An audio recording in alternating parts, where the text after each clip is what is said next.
Well, we're 14 episodes in, and when people ask me, John, what's your podcast about?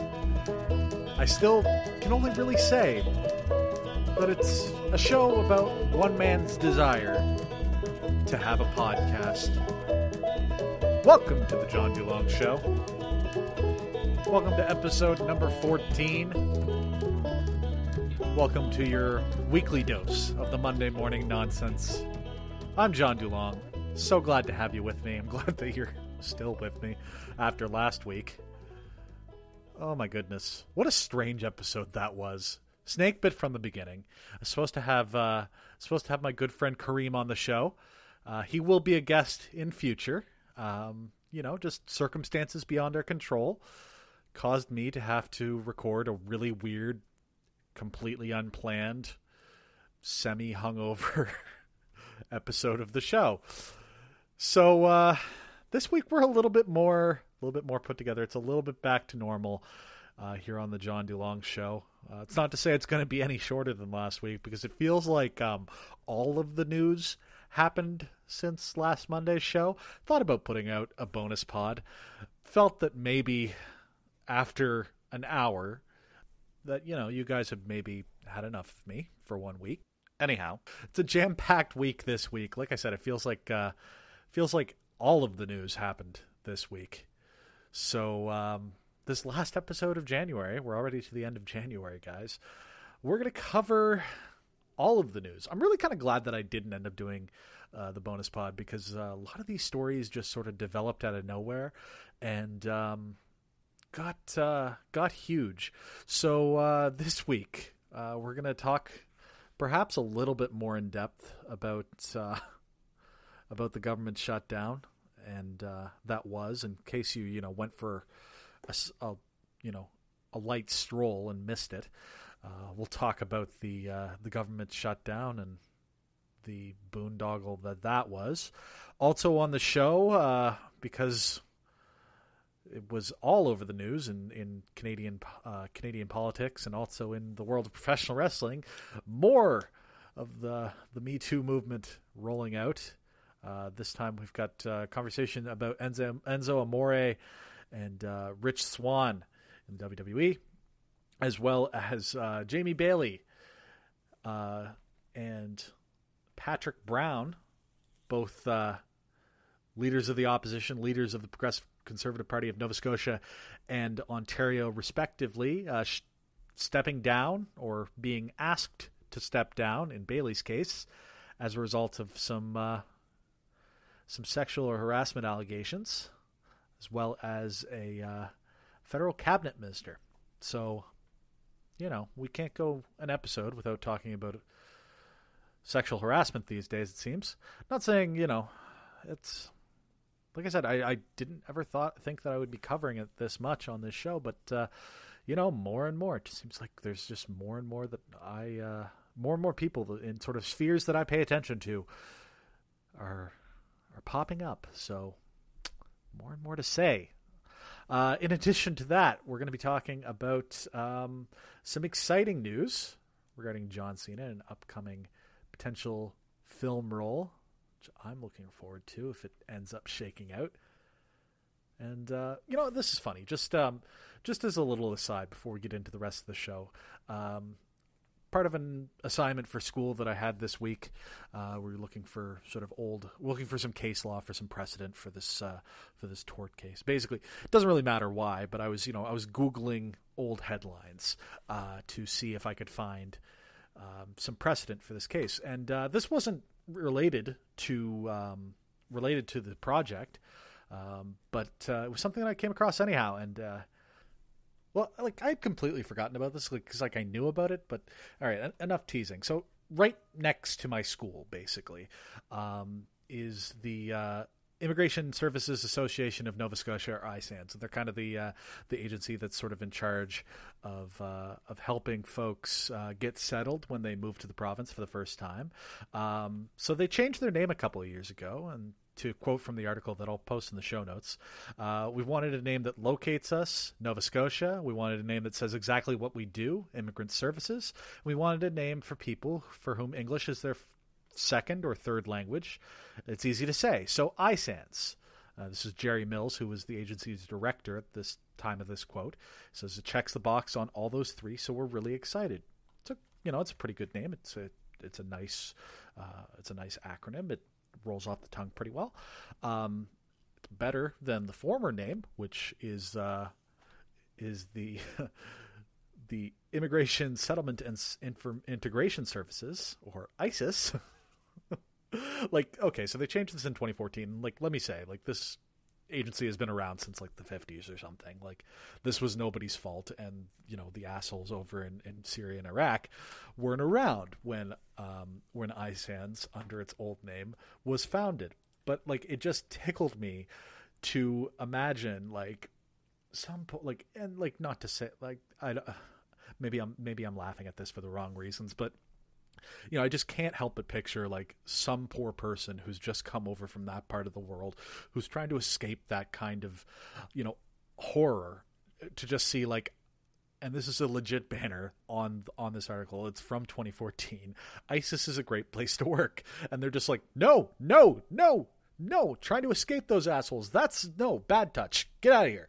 Just, I don't know. Something about that made me laugh. So anyhow, I don't know. Maybe it's just me. So like I said, we're going to talk about Enzo Amore, Rich Swann. We're talking Jamie Bailey. We're talking Patrick Brown. Talking federal minister stepping down due to harassment allegations. Talking about John Cena. And you know what? Before we get all into all of that stuff, I enjoyed last week sort of going down all those facts about the number 13. Thought that was a fun way to spend the podcast last week. So this week we're going to talk about a song. And it's a song that I pretty unironically love. And it's titled Jenny. 867-5309 by Tommy Two-Tone. But it's really weird if you take a look at it. We're going to do that right after this.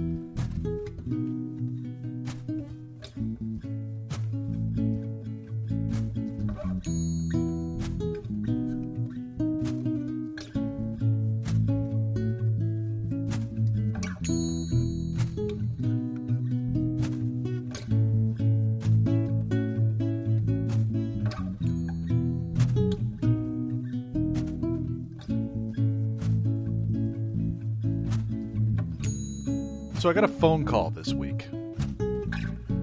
There's only 3 or 4 people that I talk to on the phone on any sort of regular basis, and 2 of them are my parents. They would probably argue that I don't call enough, but I got a call. I was just on my way into work, and I wasn't late by any stretch of the imagination, but I wasn't early either. I was making my way to work, and I get a phone call. And it's my friend Michael. Now, Michael, he used to live here in Halifax, just a block over, next street over, and we're really good friends. And we had just talked a couple of days earlier, just had a nice catch-up conversation. He's out in Hamilton, or actually Toronto now, and I'm, still here in Halifax. So we had called and caught up and had a good chat. But then I get this phone call from him as I'm on my way to work. So I pick up and I say, "Hey, what's going on?" He says, "Have I caught you at a bad time? I need to run something by you." I say, "Well, yeah, I'm fine. I'm on my way to work, but I got a couple seconds to chat." I said, "Okay, it won't take long. It's something that's been bothering me, and I need to ask your opinion about it." So I'm thinking to myself, this is big news. This is something important. Maybe he's met a girl, or maybe I don't know. Something's clearly bothering him.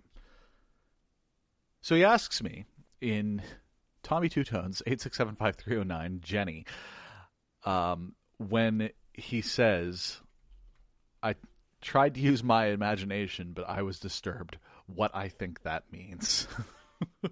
So, a little backstory. Michael and I both were supervisors at the call center. That's where we met, and our boss is named Jen. She doesn't like being called Jenny, So there was a running gag of whenever we had the chance, we would bother her with, Jenny, I got your number. So Michael, asking me about this was just sort of a continuation of that joke. So for the record, my reading on that line in particular, let's see what we can hear. I have the lyrics up in front of me. I want to get it exactly right. So this is from the second verse. Jenny, Jenny, you're the girl for me. Oh, you don't know me, but you make me so happy. I tried to call you before, but I lost my nerve. I tried my imagination, but I was disturbed.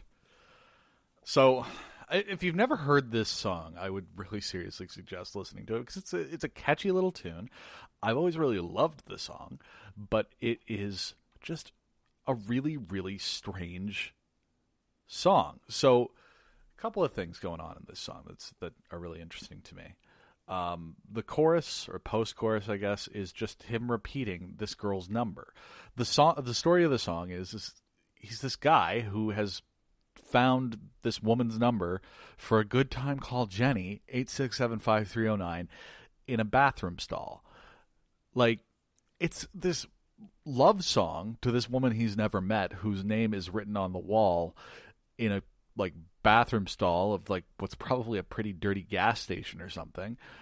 And I tried my imagination, but I was disturbed. I think that, it's possible he was trying his imagination along with, with his right hand. It's a hilarious song if you've never heard it. I just had a really good laugh, good chuckle over that this week because of Broadfield. So thanks, Michael. So next we'll get into a little bit of news about politics, more specifically politics and wrestling, and sexual harassment and abuse. Yay!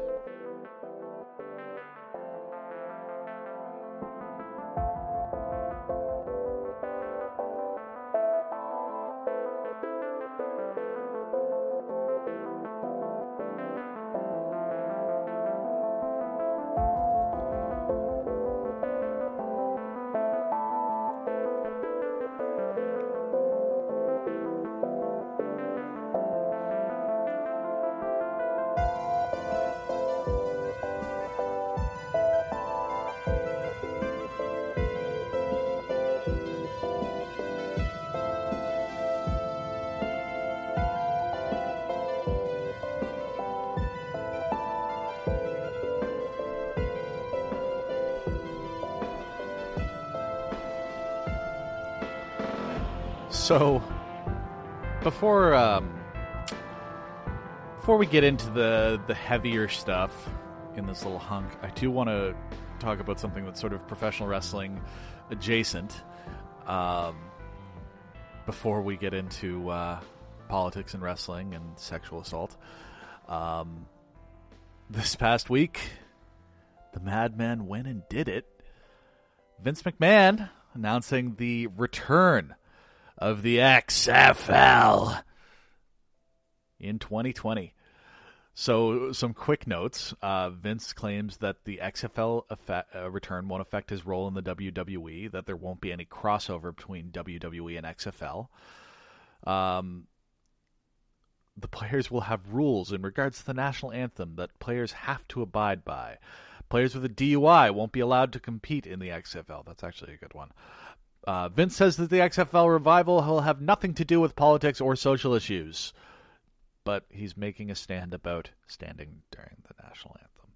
Okay, here's the thing. I've never been a football fan. I can watch it. I usually try and watch the Super Bowl if I can, if I'm not working. The XFL was a glorious train wreck of a burning house of a explosion. It was not good.